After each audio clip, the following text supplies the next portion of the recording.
Comissões que analisam as emendas do plano diretor voltam a se reunir na próxima segunda-feira. Dia 4 de dezembro a gente encerra para depois fazer a publicação do parecer. Durante as reuniões, os vereadores esmiuçaram questões territoriais, instrumentos urbanos como a outorga onerosa, que é um direito de se construir sobre um terreno, parcelamento do solo, ocupação urbana, mapas, entre outros assuntos que sofreram emendas durante a votação do projeto em primeira discussão em junho, quando foi aprovado por 38 votos a 7.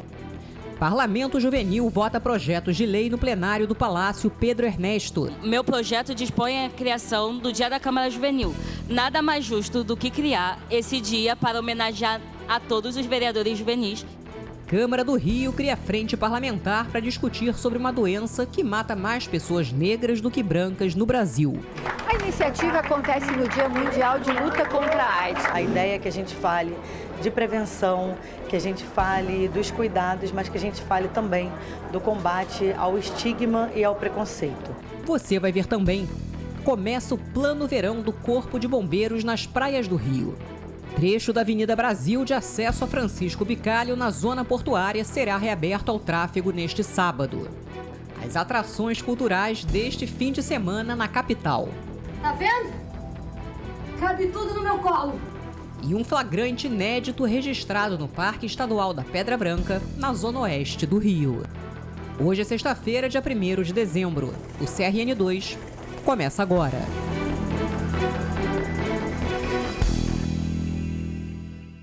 Boa noite. As comissões do Plano Diretor, Justiça e Redação e Finanças, Orçamento e Fiscalização Financeira voltam a se reunir na próxima segunda-feira para discutir as emendas apresentadas ao Plano Diretor. Pelo menos 65 propostas ficaram para serem analisadas no novo encontro. Desde o começo da semana, o assunto tem sido discutido na sala da presidência do Palácio Pedro Ernesto.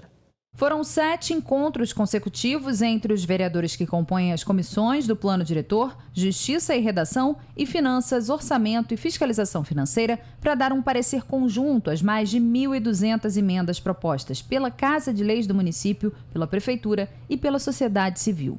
Ao longo de 2 anos e meio de debates internos e audiências públicas territoriais, onde as discussões eram levadas aos bairros que estavam sendo abordados, os parlamentares, o Poder Executivo, especialistas e moradores da cidade puderam opinar sobre as novas regras que vão reger o ordenamento urbano do Rio pelos próximos 10 anos. Hoje a gente conseguiu finalizar todas as emendas de texto, porque ainda tem os anexos e os mapas. Então, alguns assuntos mais polêmicos ou divergentes que vieram hoje, conseguimos fechar o acordo para aprovar ou não, determinados assuntos.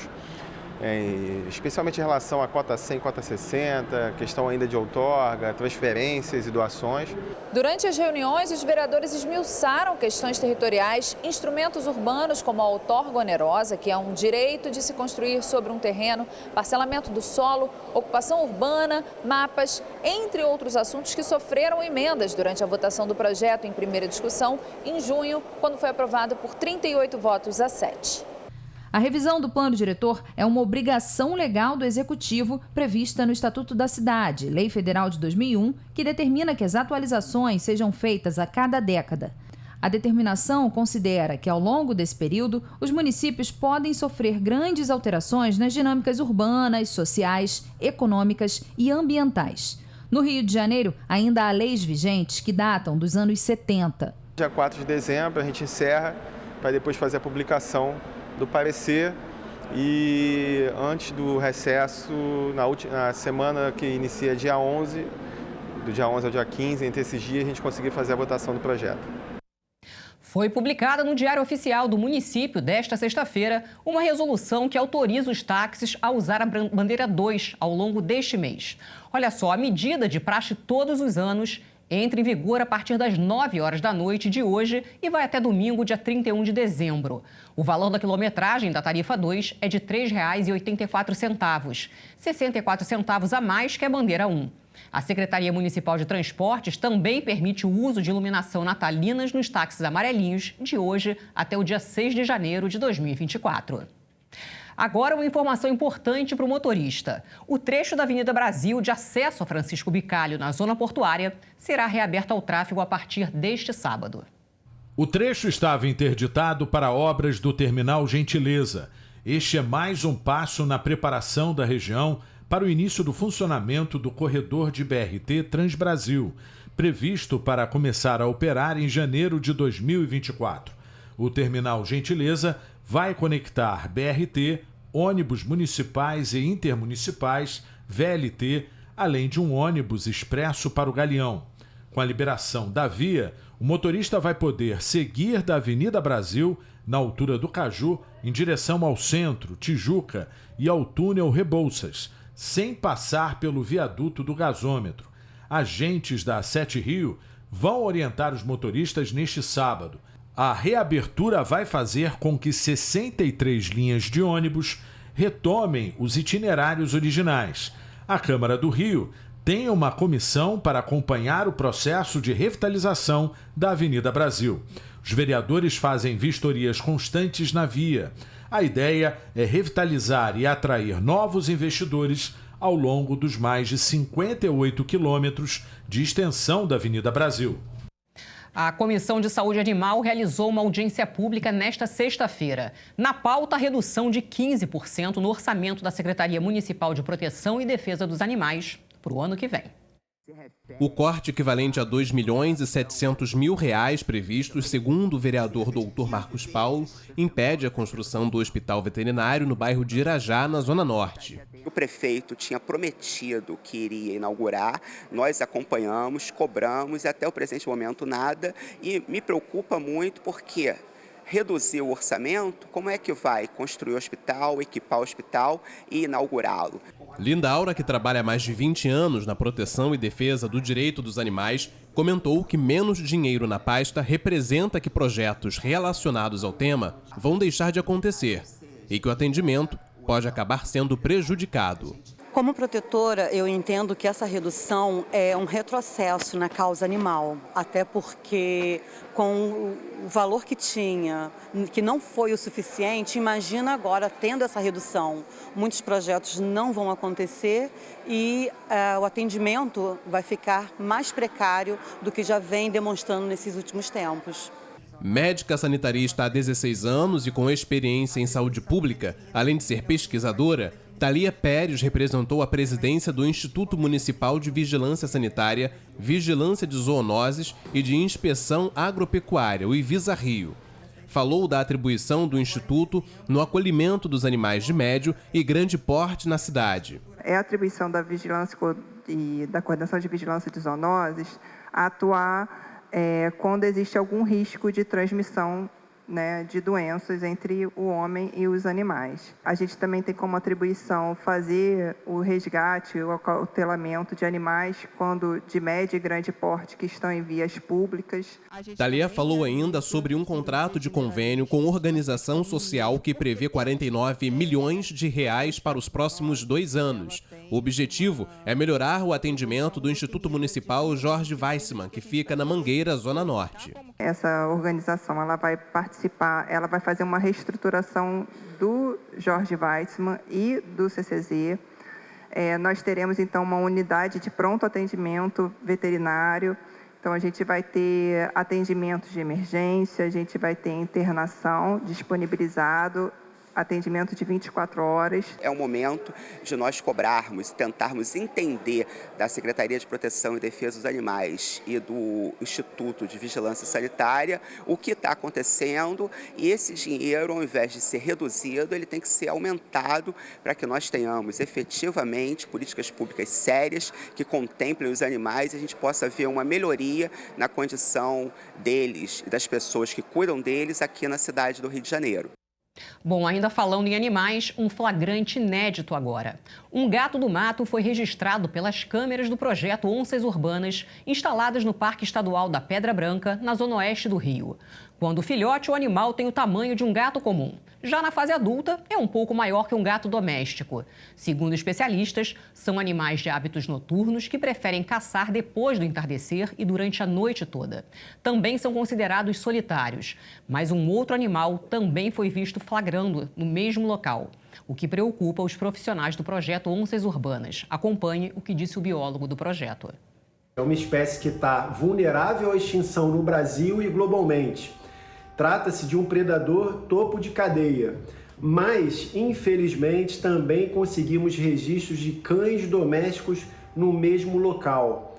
A gente sabe que cães são verdadeiros predadores de animais silvestres, então é muito importante que os gestores da unidade de conservação protejam o gato do mato e outras espécies ameaçadas que também registramos, como por exemplo a paca, e manejem os cães domésticos que não fazem parte, não são bem-vindos dentro da unidade de conservação. Frente Parlamentar de Combate ao HIV e à AIDS é criada na Câmara Municipal do Rio. E você vai ver também. Câmara Juvenil vota projeto de lei no plenário do Palácio Pedro Ernesto. O CRN2 volta já já.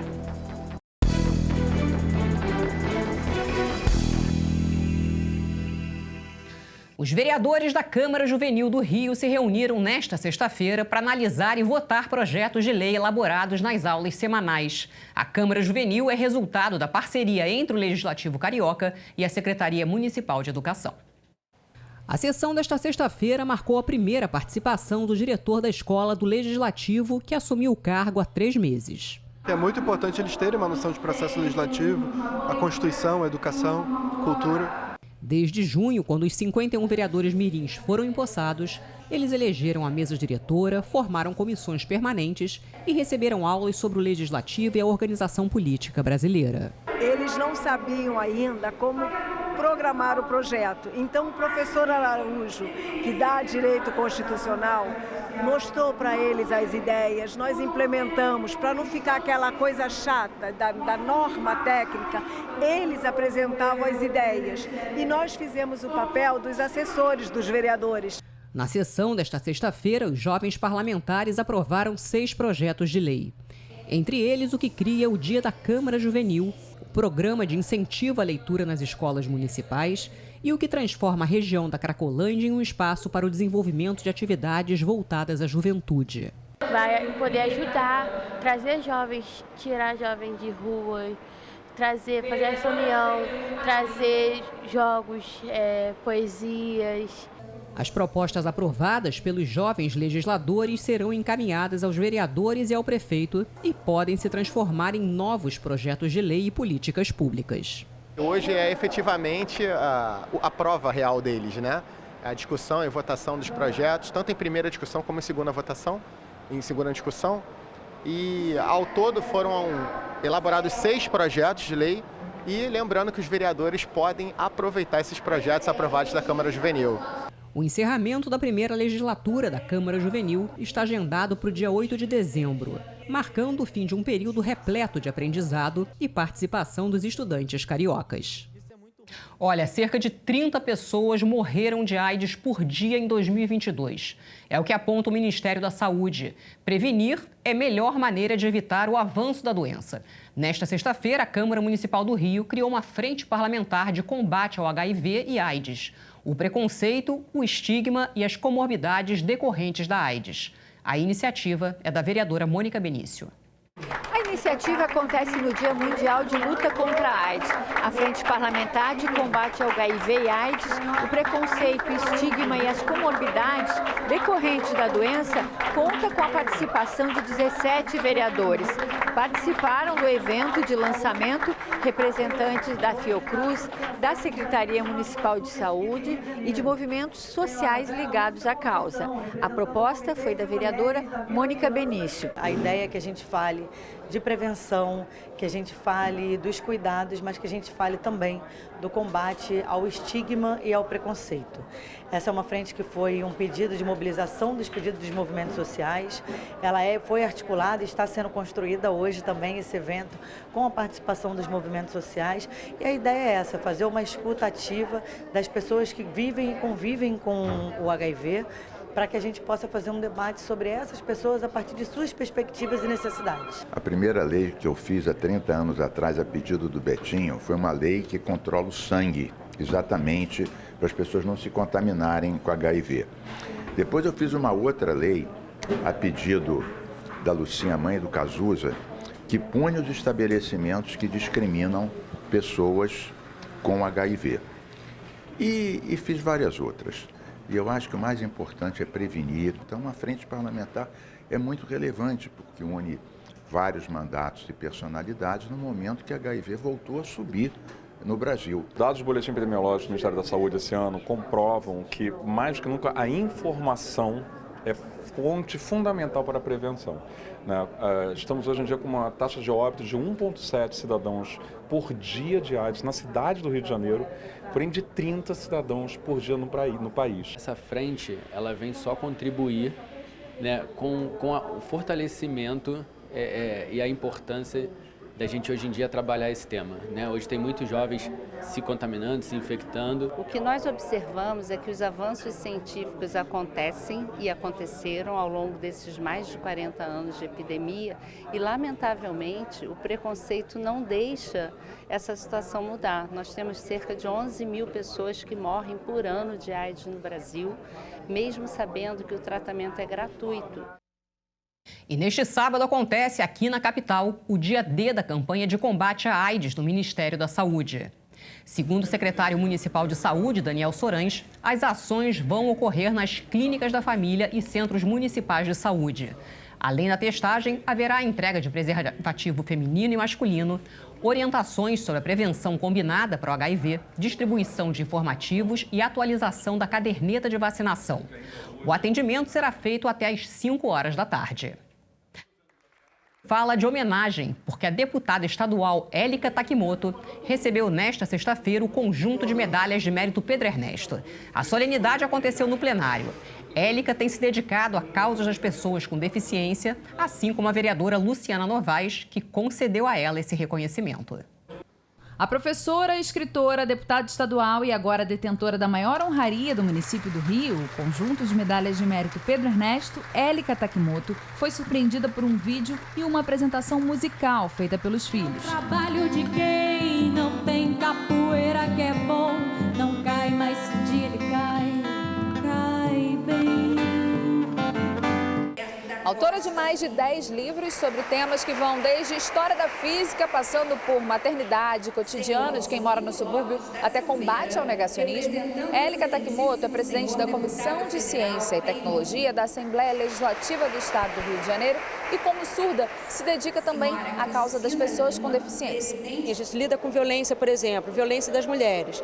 Então já é uma pauta muito difícil da gente lidar, uma pauta muito dolorida, né? Mas aí, quando a gente acha que está no fundo do poço, tem as mulheres com deficiência, que sofrem também muita violência. E muitas não conseguem falar, não conseguem se locomover para uma delegacia e sofrem muita violência também. Então, quando a gente está falando de pessoas que têm dificuldade de acesso à escola, de crianças, como o passe livre, que é uma pauta que a gente também está debruçada, é uma coisa. Mas a gente vê depois, abaixo desse fundo do poço, ainda tem o submundo, que são as crianças com deficiência que mexem com toda a estrutura de uma família. Então, eu estou muito envolvida nessa pauta, muito empenhada em ajudar quem mais precisa e quem sempre é invisível na nossa sociedade. A iniciativa da homenagem partiu da vereadora Luciana Novaes. Ela é uma mulher muito aguerrida, uma professora que luta pela educação inclusiva e também é uma mulher que luta muito pela inclusão. Então eu me sinto honrada de poder homenageá-la com essa medalha, porque é uma representatividade, principalmente para nós, pessoas com deficiência. Olha só, os bombeiros realizaram nesta sexta-feira, na praia de Copacabana, um simulado operacional com os equipamentos para mostrar como o trabalho vai se dar na prática. Foi durante o lançamento oficial da Operação Verão. Houve uma série de simulações com equipamentos de última geração, como 2 sonares para buscas subaquáticas. O planejamento estratégico inclui também a ampliação de cerca de 20% do número de guarda-vidas em ações nas praias por meio de pagamento do regime adicional do serviço RAIS. A Operação Verão no litoral fluminense vai até março de 2024. Segundo o Corpo de Bombeiros, de janeiro até agora, foram registrados 24.166 salvamentos nas praias do estado do Rio de Janeiro. Chegou a hora de conferir as atrações culturais deste fim de semana aqui na capital. No Centro Cultural Banco do Brasil, a exposição Tesouros Ancestrais do Peru exibe obras do Império Inca e leva o público a conhecer a história das antigas civilizações andinas de nosso continente por meio de 162 peças elaboradas em cerâmica, ouro, prata, cobre e têxteis. As peças foram produzidas entre 900 a.C. e 1600 d.C. A mostra pode ser vista de quarta a segunda, das 9 da manhã às 8 da noite. O CCBB fica na Rua 1º de Março, 66, no centro. A entrada é gratuita.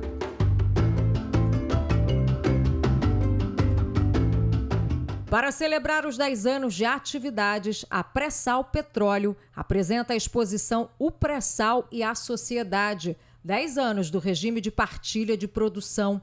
A mostra conta como o petróleo é explorado no pré-sal a mais de 7.000 metros de profundidade e como gera riqueza, emprego, renda, saúde e educação para a sociedade brasileira. A exposição fica em cartaz até o dia 31 de janeiro, no Museu de Ciências da Terra, de quarta a sábado, das 10 da manhã às 4 da tarde. O Museu de Ciências da Terra fica na Avenida Pasteur, 404, no segundo andar, na Urca, e a entrada é de graça. Em cartaz no Sesc Copacabana, a peça Onde Fica a Curva se passa no vestiário de uma fábrica, onde 2 mulheres vivem em um ambiente marcado pela pressão e vigilância. Elas enfrentam longas jornadas, incertezas sobre o futuro e a necessidade de se adaptar às mudanças da empresa.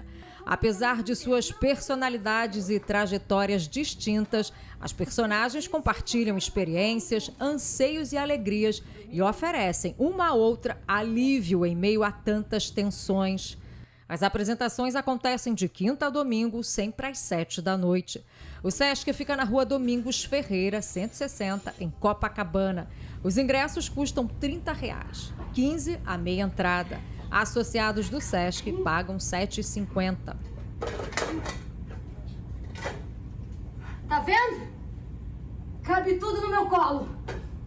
E neste sábado estreia no Teatro Glaucio Rocha o monólogo Gênero Livre. Com direção de Ernesto Piccolo e texto de Pedro Henrique Lopes, o espetáculo inspirado na vida da atriz Cristiana Guinle reúne biografias, reportagens, músicas e relatos pessoais da atriz.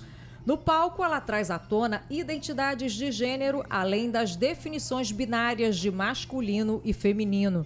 A temporada vai até o dia 17 de dezembro. Sextas e sábados, as apresentações são às 7 da noite. Aos domingos, às 6.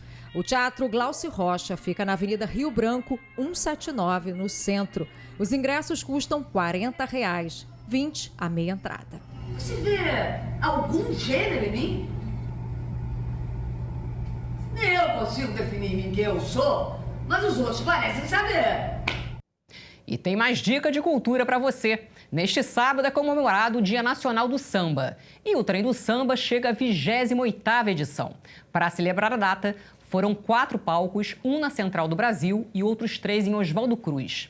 Entre as atrações confirmadas, Leci Brandão, Fundo de Quintal, Martinho da Vila e Marquinhos de Oswaldo Cruz.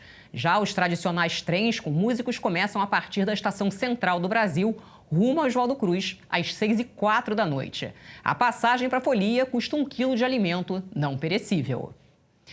E a Rio TV Câmara preparou uma programação especial para celebrar o Dia do Samba. Vão ser quase 7 horas de produções que mostram quanto o estilo musical está no dia a dia dos bairros da cidade, com rodas e escolas de samba. É porque o ritmo é a identidade do Rio de Janeiro e do Brasil. A programação começa às 5 da tarde e vai até a meia-noite. E o CRN2 termina aqui. A seguir tem o programa Câmara Rio Debate Especial Notícia Preta. O assunto é como o resgate das raízes ajuda do empoderamento hoje em dia. Assista a nossa programação ao vivo também pela internet. Os endereços estão na tela. Uma excelente noite para você. Até segunda-feira. Fique agora com um pouquinho de samba, uma das marcas do Rio de Janeiro. Tchau, tchau.